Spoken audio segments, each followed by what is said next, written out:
이 부인은 참 어떤 심정이었을까요? 시아버지가 나를 의심하고 이혼까지 당하고 나중에 1,700만 원 배상받으면 단가요?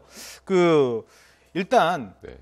유전자 검사를 해줄 때는 부모, 엄마, 아빠의 동의가 다 있어야 되는 건가요? 당연히 있어야죠. 당연히 있어야 되는데 요즘에 드라마를 보시면 아실 텐데요. 네. 드라마에서도 그런 장면이 나옵니다. 누군가의 머리카락을 들고 가서 유전자 검사 해달라. 그럼 거기서 유전자 검사에서 뭐 자식이 아니다 이런 게 나오는 그런 드라마들이 있거든요. 네.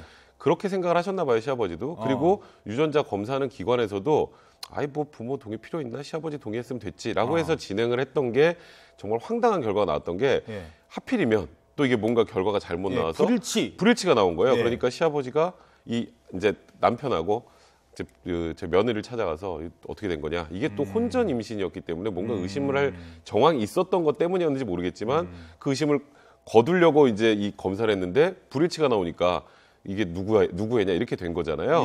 근데 이 며느리는 끝까지 자기는 나는 정말 그런 게 아니다. 이건 뭐가 잘못됐다. 그러다가 이제 결국 시아버지가 안 믿어주니까 딸아이를 데리고 가출까지 하는 그런 상황까지 됐거든요. 그랬다가 나중에 이제 유전자 검사기관에 가서 이제 남편이 물어봅니다. 이게 좀 그래도 혹시 오류 가능성이 있냐 그랬더니 이건 과학적인 결과니까 절대로 오류 가능성이 없습니다. 아니다. 절대라는 표현 썼습니다. 그러니까 이제 확신을 한 거죠. 그랬다가 나중에 이제 부인과 함께 가서 최종적으로 확인해 보니까 이게 잘못 나왔던 거예요. 본인 딸이 맞았던 겁니다. 그러니까 정신적 충격이 어마어마했겠죠. 그 유전자 검사 하나가 사람의 운명을 바꿔버렸는데 그 불법으로 해준 업체야 당연히 이제 처벌을 받는데 그 시아버지는 괜찮은 건가요? 이거 그 부분은 만약에 이 부인이 그러니까 이 며느리가 너무 화가 나서 이혼을 해야 될 상황이 됐다면 시아버지에게도 위자료 청구를 할 수 있었을 것 같다는 생각이 들어요. 근데 이제 물론 지금은 이제 오해를 풀고 잘 산답니다. 다행히.